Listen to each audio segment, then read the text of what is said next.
जय हिंद दोस्तों, welcome to GK classes. मैं आशा करता हूं कि आप लोग स्वस्थ होंगे और आपकी तैयारी बहुत ही अच्छी तरह से चल रही होगी। जो भी हमारे दोस्त बीएड एंट्रेंस एग्ज़ाम की तैयारी कर रहे हैं उनका आज की क्लास में बहुत बहुत स्वागत है। दोस्तों, जो आज की क्लास होने वाली है वो गणित की क्लास होगी और गणित की क्लास में हम लोग आप भी उस चैप्टर के कुछ इंपॉर्टेंट क्वेश्चन सॉल्व करेंगे जो हमारे प्रीवियस एग्जाम्स में पूछे गए हैं। तो क्लास बहुत ही इंपॉर्टेंट है क्योंकि आज की इस क्लास में हम लोग आप भी वाले चैप्टर से जो भी इंपॉर्टेंट क्वेश्चंस पूछे गए हैं उनको हम लोग सॉल्व करेंगे। ठीक है, तो अगर आप क्लास से जुड़ गए हैं तो क्लास को लाइक कर दीजिए, अपने दोस्तों में शेयर कर दीजिए ताकि आपके दोस्त भी क्लास से जुड़ जाएं, उनका भी फ़ायदा हो पाए। दोस्तों, अगर आपने इससे पहले की क्लासेस की वीडियोस नहीं देखी हैं तो एक बार डिस्क्रिप्शन जरूर चेक करें, आपको वहाँ पर प्लेलिस्ट मिल जाएगी, आप वहाँ से वीडियोस देख सकते हैं।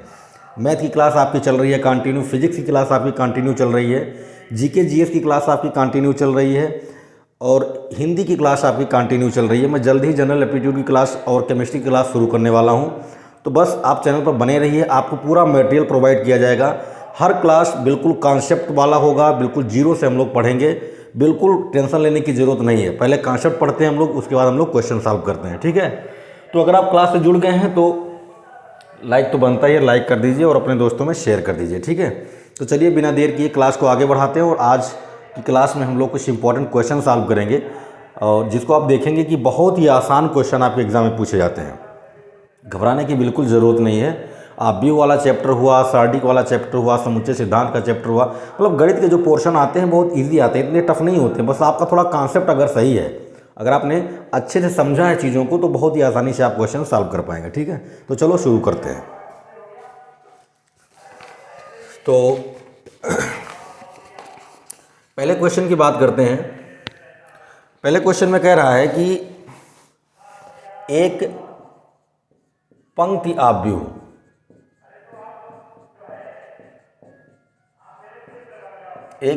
आव्यूह में होते हैं।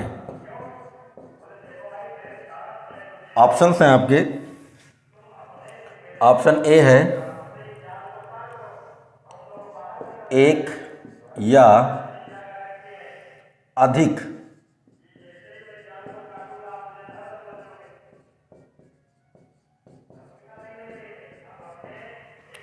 पंक्तियों के साथ एक स्तंभ। ऑप्शन बी है आपका एक या अधिक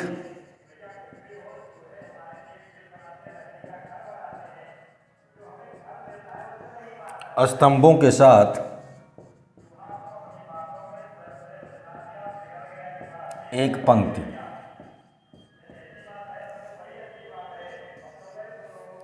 तीसरा है केवल एक अवयव और डी है एक अवयव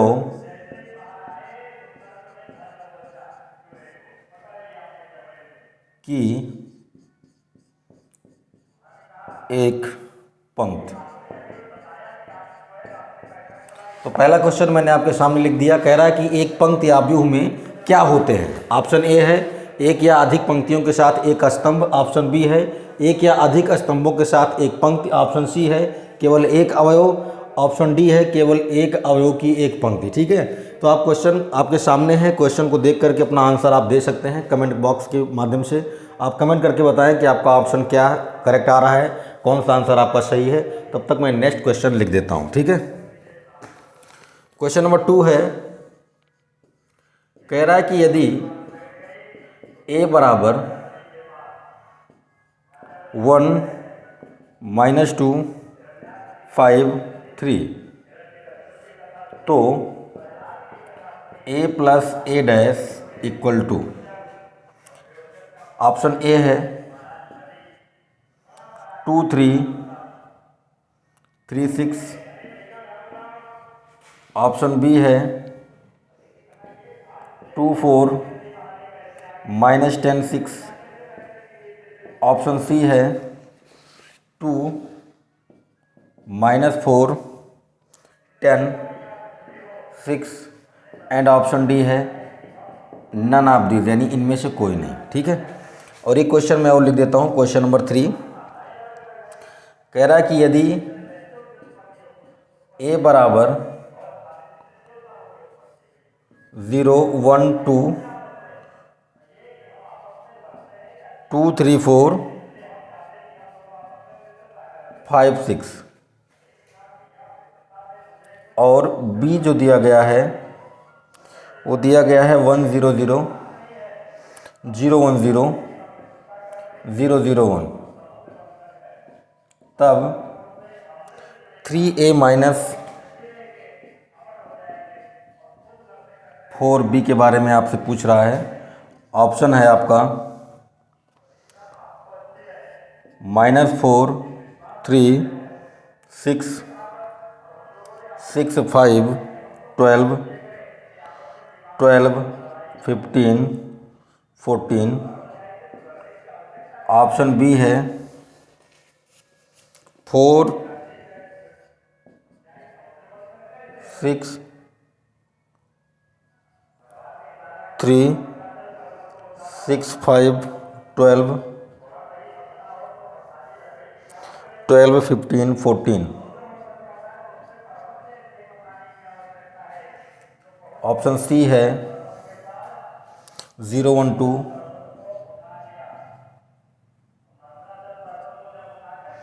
2 3 4 4 5 6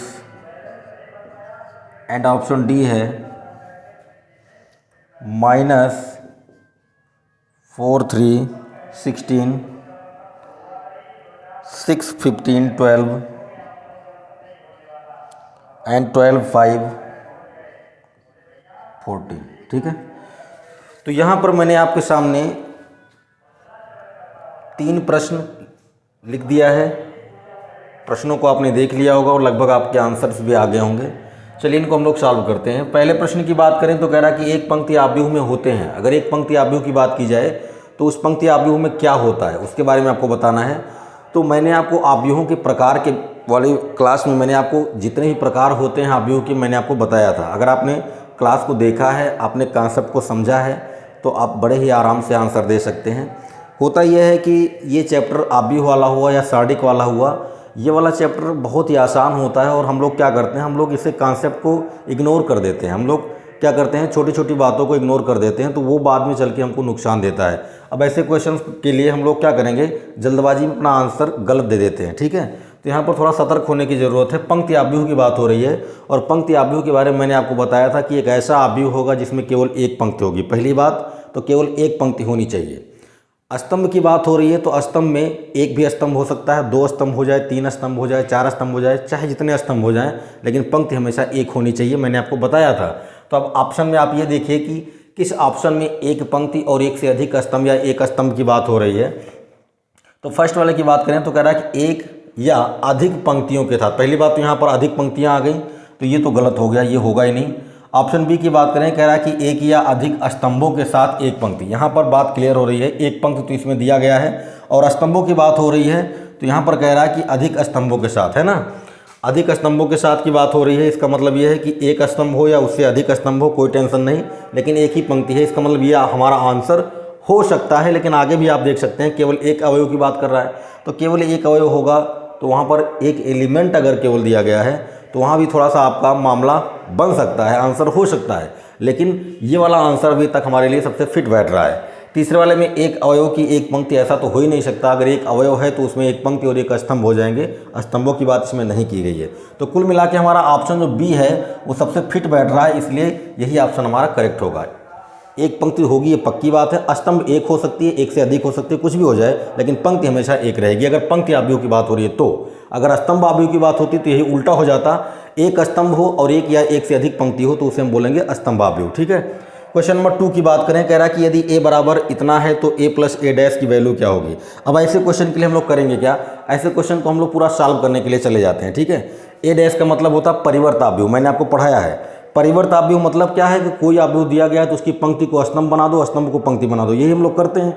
तो ऐसे क्वेश्चन के लिए हम लोग क्या करेंगे, पहले इसका a डैश निकालेंगे और फिर a में a डैश को जोड़ेंगे, फिर जाके हमारा आंसर आएगा। मैंने आपको बताया था कि परिवर्त आव्यूह अगर आता है तो 2 चीज़ें आपको ध्यान में रखनी है कि a प्लस में ए डैश, ये हमेशा होता है सममित अवयव। मैंने बताया था आपको, अगर आपने क्लास देखा है तो आपको याद होगा।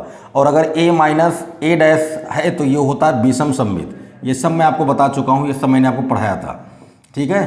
तो आपको करना क्या है, सममित अवयव के बारे में आप क्या जानते हैं? सममित अवयव वो अवयव होता है कि जिसका परिवर्त लेने पर वापस वही अवयव आ जाए, मतलब ए डैश बराबर क्या आ जाए, ए आ जाए। तो सीधा सा मतलब है यार, सीधा सा मतलब ये है कि ए प्लस ए डैश क्या होगा, ए प्लस ए डैश सममित होगा। इसका मतलब ये है कि जब ए में जब ए डैश को जोड़ोगे तो आपको एक अवयव मिलेगा। उस अवयव का जब आप परिवर्त लोगे तो वापस वही अवयव अगर मिलता है तो बोलोगे कि वो सममित है। तो आपको करना क्या है भाई, ए प्लस ए डैश जो है आपका वो एक अवयव ही तो आएगा, अवयव में अवयव को जोड़ोगे तो अवयव आएगा। तो यहाँ पर आपको 3 अवयव दिए गए हैं। अब इनमें से जो सममित होगा वो हमारा आंसर हो गया। तो सीधा सा मतलब है, जोड़ने के लिए क्यों जाएंगे, हम सीधा कर सकते हैं कि हम देखेंगे कि इनमें से कौन सा हमारा अवयव है वो सममित है। तो सममित में क्या करेंगे, हम पंक्तियों को स्तंभ और स्तंभ को पंक्ति बनाएंगे और देखेंगे कि क्या अवयव में कोई परिवर्तन होता है। देखो भाई, फर्स्ट वाले ऑप्शन की बात करें, ये पंक्ति है और ये स्तंभ है ना। तो अगर 2 3 को मैं ये ऐसे लिखा गया है, मैं ऐसे लिखता हूँ, और 3 6 को मैं ऐसे लिखता हूँ। तो आप देखो कि इसमें और इसमें कोई अंतर नहीं आया है, इसमें और इसमें कोई अंतर नहीं आया है। इसका मतलब यह है कि इस अवयव का अगर हम परिवर्त लेते हैं तो वापस हमें वही अवयव मिलता है। इसका मतलब ये अवयव हमारा सममित अवयव है। तो अभी तक हमारा आंसर ये करेक्ट होगा। आगे भी आप चेक कर सकते हैं, 2 4 है, -10 6 है। अगर इसका आप परिवर्त निकालोगे, मतलब पंक्ति को स्तंभ बनाओगे, तो वापस यही अवयव नहीं मिलेगा। तो ये आंसर आपका नहीं होगा, ये भी नहीं होगा। आप बना के देख सकते हो। तो आपका ऑप्शन 1 करेक्ट हो गया। ये मैंने आपको शॉर्टकट तरीका बताया कि ए प्लस ए डैश एक सममित अवयव होगा। आपको ये देखना है कि इनमें से कौन सा अवयव आपका सममित है, मतलब किसका परिवर्त लेने पर आपको वापस वही अवयव मिलेगा। अगर किसी भी अवयव का परिवर्त लेने पर वही अवयव मिलता है तो वो सममित होता है, और इसका आप जब परिवर्त लेंगे तो आपको वापस यही अवयव मिलेगा। अब कुछ लोग ये करेंगे कि भाई अगर आप भूल जाते हो, आपको नहीं याद है, तो आप एक काम करो, इसकी वैल्यू निकाल लो। तो चलो वैल्यू निकाल के दिखाता हूँ। ए तो दिया गया है, इसका परिवर्त निकालो, ए डैश निकालो। ए डैश कितना आएगा भाई, सीधी सी बात है, 1 - 2 है, पंक्ति है तो इसको स्तंभ बना दो। 5 3 है, इसको आप स्तंभ बना दो, ऐसे कर सकते हो। अब बस ए प्लस ए डैश करना है, इसमें इसको जोड़ दो। तो 1 में 1 को जोड़ोगे कितना आएगा भाई, 2 आएगा। -2 में 5 को जोड़ोगे कितना आएगा, 3 आएगा। 5 में -2 को जोड़ोगे कितना आएगा, 3 आएगा। और 3 में 3 को जोड़ोगे कितना आएगा, 6 आएगा। आप देख सकते हो यही आपका आंसर आया, ठीक है। तो इतना सब करने हम क्यों जाएंगे, हमें जब पता है कि ए प्लस ए डैश सममित होता है तो हम देखेंगे कि कौन सा हमारा अवयव सममित हो, ये हमारा आंसर हो गया, ठीक है। चलो आगे बढ़ते हैं और बात करते हैं क्वेश्चन नंबर 3 की। 3 में आपको अवयव ए दिया है, अवयव बी दिया है, कह रहा है कि 3a - 4b बताओ, ठीक है। एक चीज़ मैं आपको बता दूं कि अगर आपको कोई अवयव दिया गया है a बराबर 1 2 3 4, ठीक है, एक अवयव दिया गया। अगर मैं कहता हूं 4a का मतलब है कि इस अवयव मैंने 4 से गुणा किया, तो 4 से गुणा करने का मतलब है कि इन सब एलिमेंट में 4 का गुणा हो जाएगा। 4 एकम 4, 4 दूनी 8, 4 तियाँ 12, 4 चौक 16। अवयव के सारे एलिमेंट में क्या हो जाएगा, गुणा हो जाएगा। तो यहाँ पर 3a लिखा है, इसका मतलब अवयव ए में 3 से गुणा हो रहा है, और 4b लिखा है, इसका मतलब अवयव बी में 4 से गुणा हो रहा है। अब क्या करेंगे, अब ज़्यादातर लोग क्या करते हैं, ज़्यादातर लोग ये काम करेंगे, कहेंगे कि इसमें पहले हम 3 से गुणा कर लेते हैं। चलो मैं करके दिखाता हूँ आपको, मैं पहले कर देता हूँ। 3a निकालोगे, 3a निकालने के लिए आपको क्या करना है, इन सब एलिमेंट में 3 से गुणा। तो 3 से गुणा करोगे, 0 में 0 ही रहेगा। 3 एकम 3, 3 दूना 6, 3 दूना 6, 3 तियाँ 9, 3 चौक 12, 3 चौक 12, 3 पचे 15, 3 छक 18, ये हो गया। अब ऐसे ही इसमें आप 4 का गुणा करोगे, 4b निकालोगे, ठीक है। 4 का गुणा करोगे तो केवल यहाँ 4 होगा, यहाँ 0 0, यहाँ 0 हुआ, यहाँ 4 हुआ, और यहाँ 0 0, यहाँ 4 हुआ। जहाँ भाई 0 है वहाँ तो 0 ही हो जाएगा। अब आपको 3a में से 4b को घटाना है, तो आप क्या करोगे, इस 0 में से इसको घटाओगे, 3 में से इसको घटाओगे, 6 में से इसको घटाओगे, 6 में से इसको घटाओगे, ऐसे से आप घटाते हुए चलोगे। आपको देखना क्या है, आपको देखना ये है पहली चीज़ कि जब ज़्यादा गुणा, पूरा गुणा करने की जरूरत नहीं है। आपने एक काम करो, 3 का इस एक पंक्ति में गुणा कर दो और 4 का इस एक पंक्ति में गुणा कर दो। जब आपने 3 का इसमें गुणा किया तो यहाँ 0 हुआ, यहाँ 3 हुआ, यहाँ 6 हुआ, ये वाला आया। अब जब इसमें आपने 4 का गुणा किया तो केवल यहाँ 4 रहेगा, बाकी तो 0 रहेंगे। तो जब आपने 0 में से 4 को घटाया तो आपको -4 मिला, है ना। पूरा गुणा करने की जरूरत नहीं है, आप किसी एक पंक्ति में गुणा कर लो। -4 आया, 0 में से 4 को घटाओगे, -4 आएगा। अब देखो -4 कहाँ पर है, तो -4 यहाँ पर है, यहाँ पर है और यहाँ पर है। इसका मतलब सी तो नहीं होगा, एक का ऑप्शन आपका कट गया। अब 3 में से जब 0 को घटाओगे तो 3 ही आना चाहिए। अब आप देखो कि -4 के बाद 3 किस में है, तो इसमें भी है इसमें तो नहीं है 3, इसका मतलब ये तो खत्म हो गया, ये तो होगा नहीं। इसके बाद इसमें 3 है, तो ए और डी में से आपका ऑप्शन कोई एक हो सकता है। ठीक, आगे बढ़ो। 6 में से जब 0 को घटाओगे तो 6 में से 0 घटेगा 6 आएगा।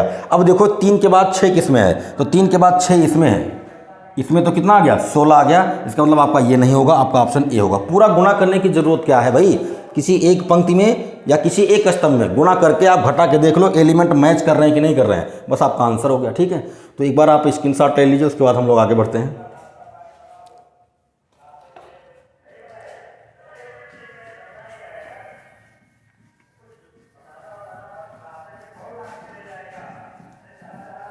क्वेश्चंस बहुत ही सिंपल देते हैं, बस आपको थोड़ा सा कंसंट्रेट रहना है और बस कॉन्सेप्ट अगर आपका सही है तो फिर क्वेश्चन आपसे बहुत ही आराम से सॉल्व हो जाएंगे। ठीक है, चलिए क्वेश्चन नंबर 3 की बात करते हैं, सॉरी 4 की बात करते हैं। क्वेश्चन नंबर 4 में आपको एक आव्यूह दिया गया है, ए बराबर 3 0 0 0 2 0 0 0 1 कह रहा है तब ए है। ए क्या है, ऑप्शन ए दिया गया है आपका विकर्ण, ऑप्शन बी दिया गया है आपका इकाई, ऑप्शन सी दिया गया है अदिश, ऑप्शन डी दिया गया है आपका कोई नहीं। आंसर आपको पता होगा, आंसर आप दे सकते हैं, बहुत ही सिंपल क्वेश्चन है। क्वेश्चन नंबर 5 में ए बराबर आपको दिया गया है 0 1 0 0 0 1 0 0 और बी दिया गया है आपको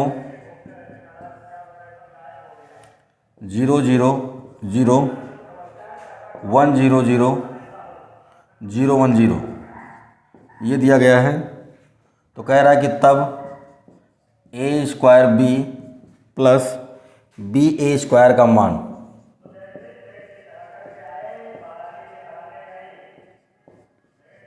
a² b प्लस ba² का मान है।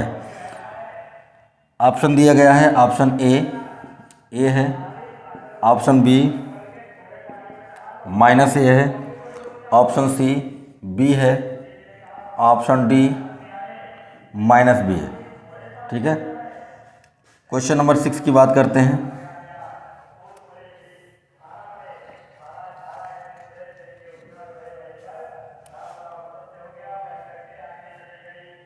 a इक्वल टू 2 3 1 0 -1 5, बी दिया गया है आपको 1 2 -6 0 -1 3।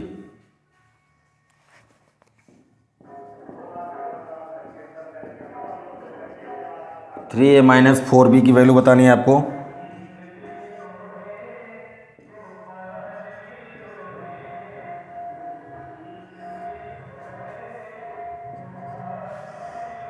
(0 - 2 8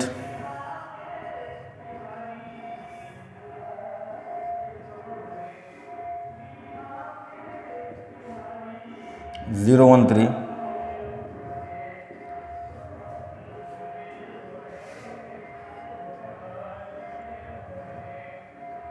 1 2 3 0 4 10 और इनमें से कोई नहीं। ठीक है, क्वेश्चन नंबर 7 की बात करते हैं। कह रहा है कि ए बराबर आपको एक आव्यूह दिया गया है 2 3 0 1 और बी बराबर दिया गया है 3 4 2 1। तब ए बी डैश निकालना है आपको। ए बी डैश का मान है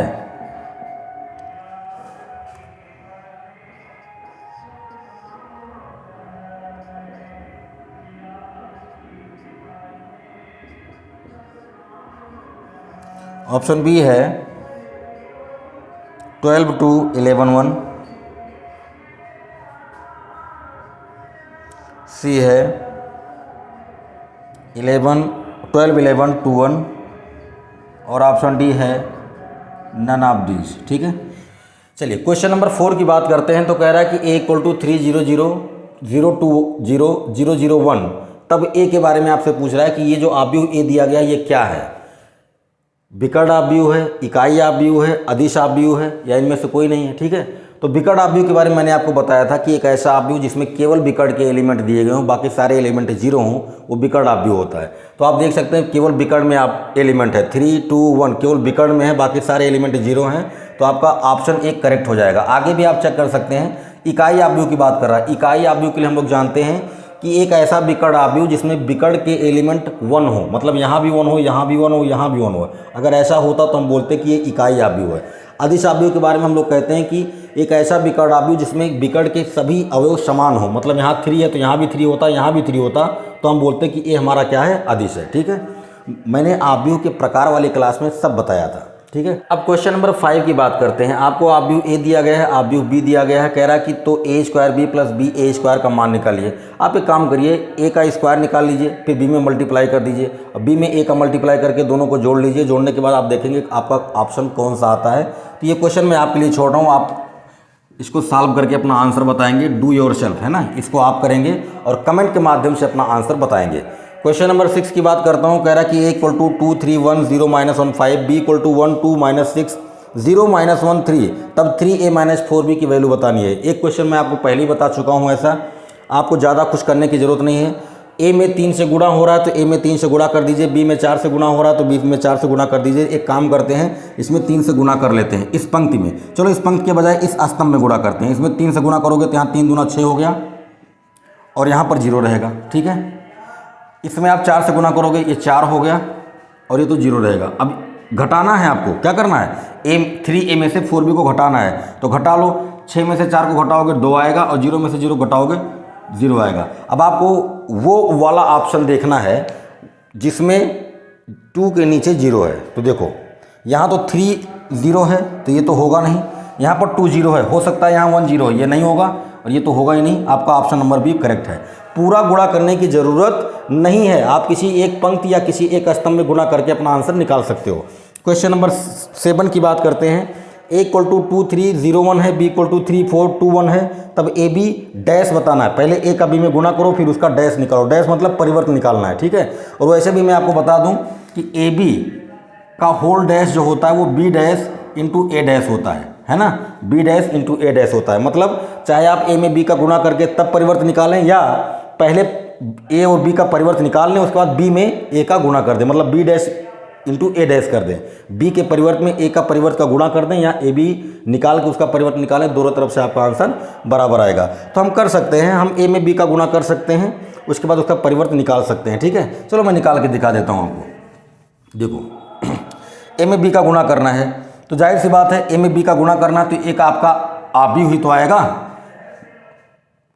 इसका भी जो आर्डर है वो 2 क्रॉस 2 का है, इसका भी आर्डर 2 क्रॉस 2 का है, मतलब दोनों के आर्डर यानी कोटियां बराबर हैं, तो गुणा आराम से हो जाएगा।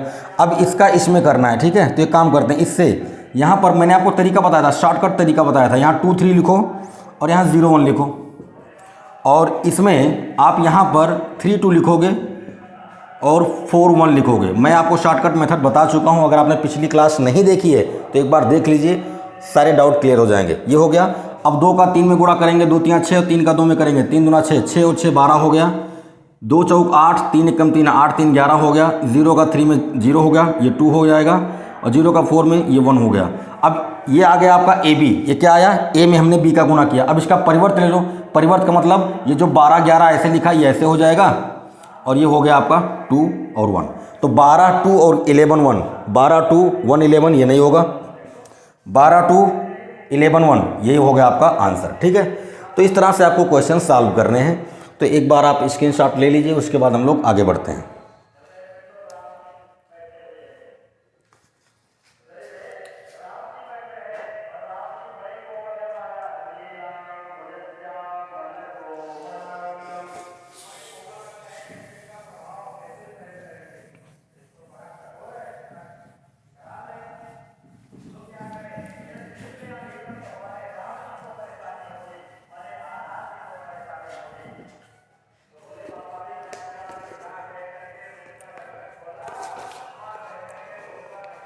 क्या है क्वेश्चन नंबर 8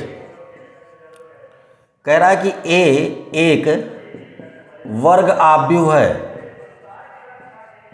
तब a प्लस ए डैश होगा। ऑप्शन ए सममित, ऑप्शन बी शून्य, ऑप्शन सी इकाई, ऑप्शन डी कोई नहीं। क्वेश्चन नंबर 9, क्वेश्चन नंबर 9 में कह रहा है a पावर t यानी a पावर t दिया गया है 2 4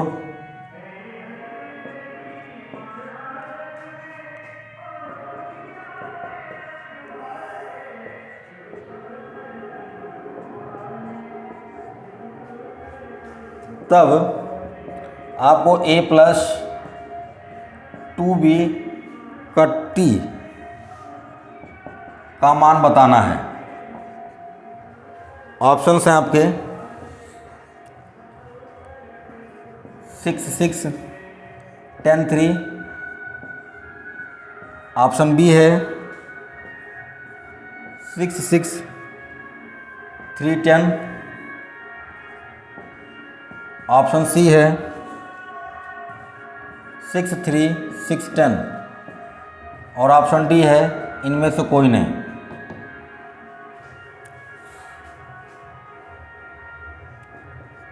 टेन, यदि ए डैश ए का परिवर्त है तब ए बी डैश होगा। Option A B, option B A dash B dash, option C B dash A dash, option D कोई नहीं।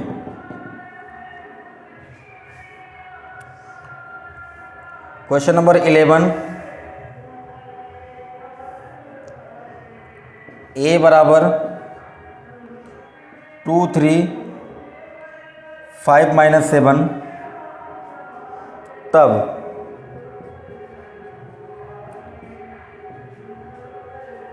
ए स्क्वायर का डैश का मान है। Option A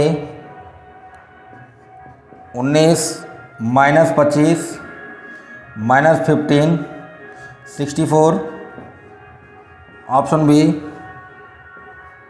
19 - 15 64 - 25, option C 19 - 15 - 25 64, option D है 1964 - 15 - 25। ठीक है ना। चलिए इन्हें भी सॉल्व करते हैं। तो क्वेश्चन नंबर 8 में कह रहा है कि a एक वर्ग आव्यूह है तब a प्लस ए डैश होगा। अभी कुछ देर पहले बताया कि a प्लस ए डैश सममित होता है और a माइनस ए डैश विषम सममित होता है, तो ऑप्शन ए करेक्ट हो गया। क्वेश्चन नंबर 9 में a पावर t दिया। a पावर t का मतलब क्या है? ट्रांसपोज, चाहे t ऊपर लिखा हो चाहे डैश लगा हो, दोनों बातें एक होती हैं। तो a डैश का मान आपको दिया गया, b बराबर दिया गया, तो आपसे कह रहा है कि a प्लस 2b का पावर t मतलब डैश है ना, डैश, दोनों बातें एक ही हैं, चाहे t लिखा हो चाहे डैश लगा हो, तो आपको ये बताना है। तो एक चीज़ में आप जान लीजिए कि अगर किसी भी परिवर्त आव्यूह का आप फिर से परिवर्त लेते हैं, एक बार परिवर्त लिया था फिर से परिवर्त लेंगे तो आपको वापस आव्यूह ए मिलेगा। मैं एग्जांपल दे के आपको समझाता हूँ। जैसे मान लीजिए कि आव्यूह दिया गया है आपको 1 2 3 4, ठीक है ना, ये दिया गया है। आप ए डैश निकाल लो, ए डैश निकालोगे तो ये 1 2 ऐसे हो जाएगा, 3 4 ऐसे हो जाएगा। अब फिर से इसका डैश निकालो, ए डैश का डैश ले लो, इसको फिर से घुमाओ, जब घुमाओगे इसको ये हो जाएगा 1 2 3 4। आप देखोगे कि वापस आपको यही मिल गया है। तो अगर किसी आव्यूह का आपने एक बार परिवर्त लिया है तो वापस अगर परिवर्त ले लोगे तो आपको वापस आव्यूह मिल जाएगा। ठीक है, जैसे ये मार्कर है, इसको एक बार घुमाया ऐसे हो गया, फिर एक बार घुमाऊंगा तो पहले जैसा हो जाएगा। तो डैश का मतलब क्या है? एक बार उल्टा किया फिर डैश लगा फिर उल्टा किया, तो 2 बार उल्टा करने का मतलब है कि सीधा हो जाएगा। ठीक है, तो अब हम क्या करने वाले हैं, हमें क्वेश्चन में ए डैश दिया गया है। क्या दिया गया भैया? ए डैश दिया गया है। हम इसका एक बार परिवर्त ले लेते हैं। जब इसका आप एक बार परिवर्त लोगे तो आपको ए मिल जाएगा, ठीक है। तो ले लो, ए बराबर क्या आ गया भाई, ए बराबर आ गया 2 4 1 2, ठीक है, ये मिल गया। अब ए का मान मिल गया है, बी में 2 का गुना हो रहा है तो बी में 2 का गुना कर लो, ये तो सिंपल है ना, बी में 2 का गुना कर लो, कर लिया। तो 2 दूना 4, 2 एकम 2, 2 एकम 2, 2 चौक 8, ये हो गया। अब इन दोनों को जोड़ना है, इन दोनों को जोड़ने के बाद जो आप भी वो आएगा उसका उल्टा कर देना। उल्टा मतलब क्या है, पंक्ति को स्तंभ, स्तंभ को पंक्ति बना देना है, ठीक है। अब आप चाहो तो यहाँ पर थोड़ा दिमाग भी लगा सकते हो, नहीं तो ज़्यादा सोचने की जरूरत नहीं है, तो आप छोटा सा आप भी दिया गया, इनको आप जोड़ के कर सकते हो। तो जहाँ पर ट्रिक की जरूरत है वहाँ ट्रिक करो, जहाँ पर आपको कैलकुलेशन से कर सकते हो वहाँ कैलकुलेशन लगा लो। 2 में 4 को जोड़ोगे 6 होगा, 1 में 2 को जोड़ोगे 3 होगा, 4 में 1 को जोड़ोगे 5 होगा, 8 में 2 को जोड़ोगे 10 होगा, ठीक है। अब इसको घुमा देना है क्योंकि इसका डैश निकालना है। जब डैश निकालोगे तो 6 3 ऐसे, 6 3 ऐसे हो जाएगा। तो अब आप ऑप्शन देखो, है ना, ऑप्शन देखो, 6 10 है, ये तो होगा नहीं, 6 3 ये हो सकता है, ये भी नहीं होगा। आपका ऑप्शन भी करेक्ट है, बाकी तो डी नॉन ऑफ दीज हो गया, ठीक है। तो इस तरह से आपको क्वेश्चन करना है। क्वेश्चन नंबर 10, क्वेश्चन नंबर 10 में कह रहा है कि यदि ए डैश ए का परिवर्त है, मतलब कोई आपको ए दिया गया है उसका परिवर्त ए डैश है, तो आपको ए बी डैश का मान बताना है। तो अभी मैंने कुछ देर पहले बताया कि ए बी का डैश होता है, बी डैश ए डैश पीछे से खुलता है, उल्टा खुलता है, तो आपका ऑप्शन सी करेक्ट हो जाएगा, ठीक है। क्वेश्चन नंबर 11 की बात करते हैं। कह रहा है कि a = 2 3 5 - 7, तब a स्क्वायर का डैश निकालो। अब आपको मैं बताता हूँ, चाहे पहले आप इसका स्क्वायर निकाल के फिर डैश निकालो, चाहे पहले डैश निकाल के बाद में स्क्वायर करो, दोनों कंडीशन में आंसर पे कोई फर्क नहीं पड़ता है, ठीक है। तो मतलब समझो बात को, आपको a दिया गया है, आपको a स्क्वायर निकालना। तो a स्क्वायर निकालने का मतलब क्या, a स्क्वायर निकालने का मतलब है a में a का गुणा करना, a में a का गुणा करना। तो कर लीजिए a में a का गुणा, a × a कर लीजिए, ठीक है। अब देखो क्या होगा भाई, एक आप भी हुई तो आएगा, तो इसी में इसी का गुणा करना है। तो आप 2 3 5 - 7 लिखो,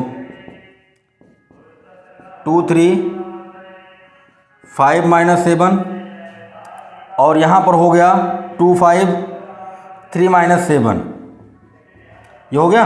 अब गुणा कर लो, 2 दूना 4, 3 5 15, 15 और 4 19, 2 3 6, 3 7 21, 21 में से 6 निकलेगा, लेकिन माइनस में है, 21 माइनस में है, तो 21 में से 6 निकलेगा, कितना आएगा, 21 में से 6 निकलेगा 15 आएगा, लेकिन माइनस में।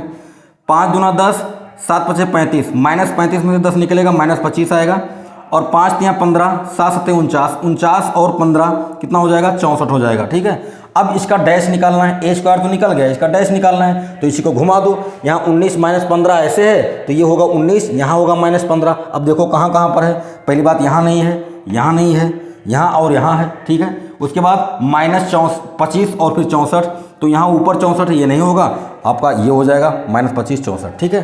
तो इस तरह से आपको क्वेश्चन सॉल्व करने हैं। एक बार आप स्क्रीनशॉट ले लीजिए, उसके बाद हम लोग आगे बढ़ेंगे।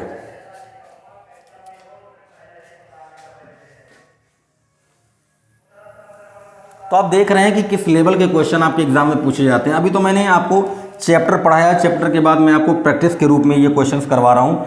जब हम लोग अभी प्रैक्टिस सेट सॉल्व करना शुरू करेंगे तो बहुत सारे क्वेश्चंस हम लोग सॉल्व करेंगे, और जब पूरी मैथ की सिलेबस आपकी खत्म हो जाएगी तो हम लोग मिक्स क्वेश्चन सॉल्व करना शुरू करेंगे, है ना, डिफरेंट चैप्टर के। ऐसा नहीं है, अभी तो हम लोग यहाँ पर केवल आबीयू के क्वेश्चन सॉल्व कर रहे हैं, लेकिन जब हम लोग प्रैक्टिस करना शुरू करेंगे तो सभी चैप्टर से क्वेश्चन हमारे पास होंगे, और वहाँ पर फिर आपको मजा आएगा, क्योंकि एक ही चैप्टर के क्वेश्चन जब आप सॉल्व करते हो तो वहाँ पर आपके लिए आसानी होती है, क्योंकि आपको पता है कि आबीयू के क्वेश्चन हैं तो आबीयू के ही कॉन्सेप्ट लगेंगे।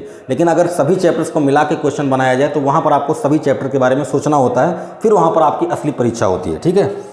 चलो भाई, क्वेश्चन नंबर 12, क्वेश्चन नंबर 12 की बात करते हैं। एक आबीयू दिया गया आपको P, दिया गया है 1 2 3 0 5 7 6 8 9, और एक आबीयू आपको दिया गया Q बराबर 2 0 3 3 0 5 5 7 0। तब आपको बताना है 2P - 3Q। अब देखो इस तरह का 3 क्वेश्चन आपके सामने आ गया है, और ये सारे क्वेश्चंस पूछे गए हैं आपके एग्जाम में, ठीक है। मैं आंसर लिख दे रहा हूँ, हालांकि इस क्वेश्चन को मैं आपके लिए छोड़ूंगा, क्योंकि मैं जानता हूँ कि 2 क्वेश्चन मैं इस तरह के बता चुका हूँ, तो अब तीसरा तो आप लगा ही ले जाओगे। पूरा सॉल्व करने की आपको ज़रूरत नहीं है। मैंने आपको तरीका बताया कि अपना समय बचाना है आपको एग्ज़ाम में, ताकि आप ज़्यादा से ज़्यादा प्रश्नों को हल कर पाएँ। 8, 4, 15, 9, 10, 29, 3, 5, -18। देखो, जहाँ पर आपको ट्रिक लगाना है वहाँ पर ट्रिक लगाएंगे, जहाँ पर हम लोग डायरेक्ट कर सकते हैं वहाँ पर हम लोग डायरेक्ट करेंगे। अब कहीं कहीं पर हम लोग क्या करेंगे, कैलकुलेशन हमारे लिए आसान होगी तो वहाँ पर हम ये नहीं करेंगे कि बैठ के ट्रिक सोचने लगे कौन सा ट्रिक लगा दें यहाँ पर।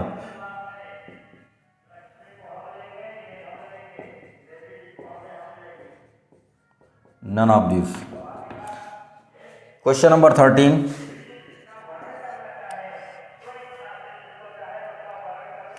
ए बराबर दिया गया आपको 0, 1, 2, -105, 2, -5, 0।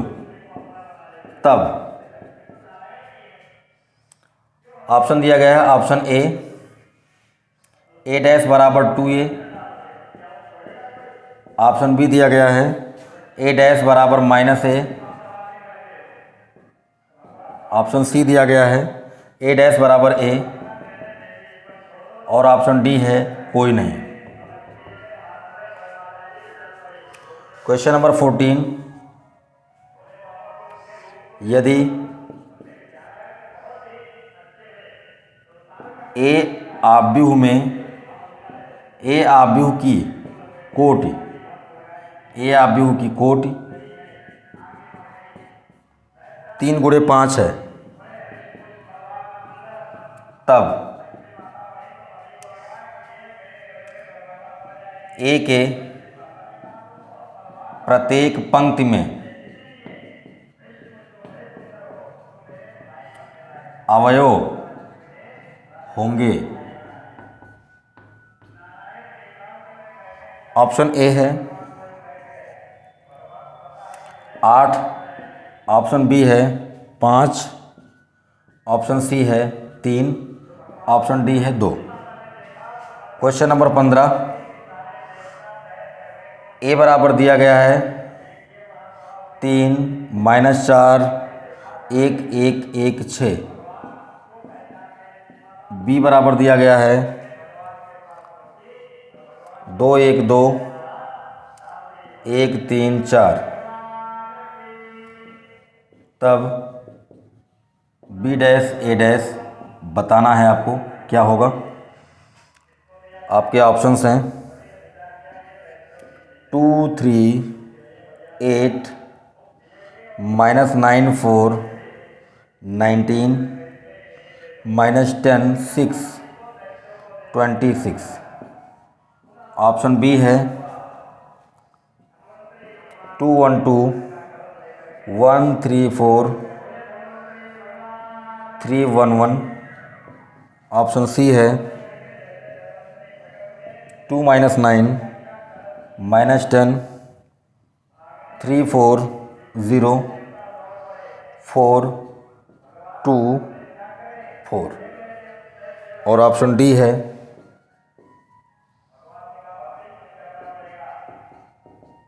ठीक है। तो चलिए इनको भी हम लोग हल करते हैं।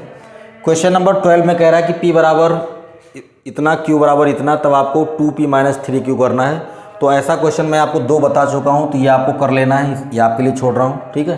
13वें प्रश्न में आपको एक आव्यूह दिया गया है और कह रहा है कि बताइए कि A डैश बराबर 2A होगा, कि A डैश बराबर -A होगा, कि A डैश बराबर A होगा। डैश का मतलब परिवर्त है। मैंने आपको परिवर्त आव्यूह पढ़ाया, उसके बाद मैंने आपको सम्मित आव्यूह और विषम सम्मित आव्यूह के बारे में बताया था।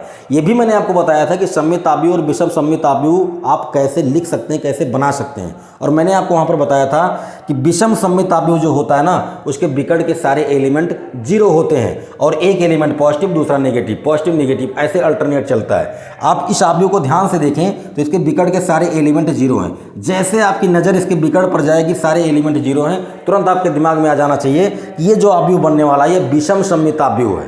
तुरंत आपके दिमाग में आना चाहिए। और आप वैसे भी देखो, यहाँ 1 है, यहाँ -1 है, यहाँ 2 है, यहाँ -2 है, यहाँ 5 है, यहाँ -5 है। मैंने कहा ना कि अल्टरनेटिंग प्लस माइनस चलते हैं एलिमेंट। मैंने आपको लिखने का तरीका बताया था, आप उस क्लास को ज़रूर देखें क्योंकि कॉन्सेप्ट बहुत ही ज़रूरी होता है।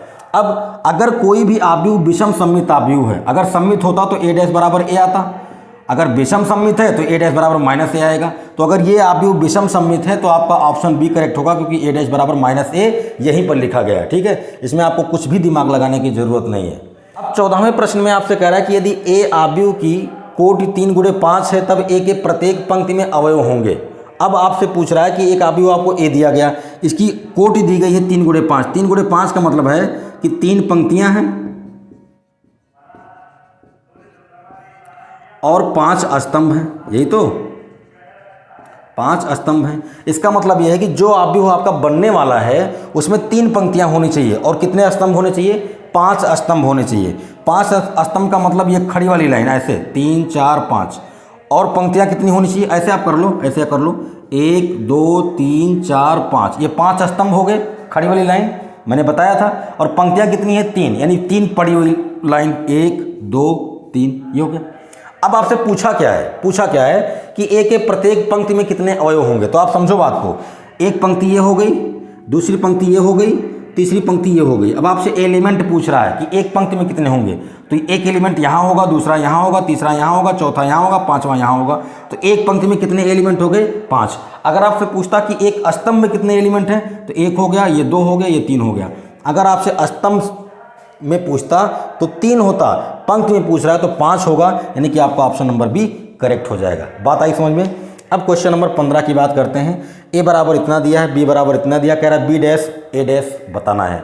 तो कुछ नहीं, इसका आप डैश निकाल लो, इसका आप डैश निकाल लो, फिर उसके बाद में आपको गुणा करके देखना है कि इसमें से कौन सा ऑप्शन आपका करेक्ट आता है। ठीक है, तो ये भी क्वेश्चन आप कर सकते हो, मैं आपके लिए छोड़ रहा हूँ। ठीक है, तो आप देख सकते हैं कि आव्यूह के कितने आसान प्रश्न आपकी परीक्षा में पूछे जाते हैं। कुछ और अलग टाइप के प्रश्न आते हैं, उनको मैं आपको नेक्स्ट क्लास में कराऊंगा, या फिर जब हम लोग प्रैक्टिस करेंगे तो वहाँ पर हम लोग ढेर सारे प्रश्न करने वाले हैं। अभी मैं आपको सिर्फ जितना मैंने आपको कॉन्सेप्ट दिया था उसके आधार पर मैं आपसे कुछ प्रैक्टिस करवाना चाह रहा था, तो मैं आपके सामने कुछ इंपॉर्टेंट क्वेश्चन लेकर आया था। ये सारे के सारे क्वेश्चन आपके एग्जाम में पूछे गए हैं, तो आप ऐसे क्वेश्चन की प्रैक्टिस कीजिए, ऐसे क्वेश्चन आपके एग्जाम में आएंगे। तो आज की क्लास को हम लोग यहीं पर रोकते हैं। क्लास कैसा लगा कमेंट के माध्यम से ज़रूर बताएं। क्लास को अपने दोस्तों में शेयर कर दीजिए ताकि आपके दोस्त का भी फ़ायदा हो पाए और वो भी हमसे जुड़ पाएँ। और अगर आपने क्लास को अभी तक लाइक नहीं किया तो कर दीजिए। अगर आप चैनल पर नए हैं तो सब्सक्राइब कीजिए, बेल आइकन को प्रेस कीजिए, ऑल पर क्लिक कर दीजिए ताकि ऐसी क्लासेस आपको मिलती रहें। मिलते हैं अगली क्लास में, अपना ख्याल रखें। जय हिंद।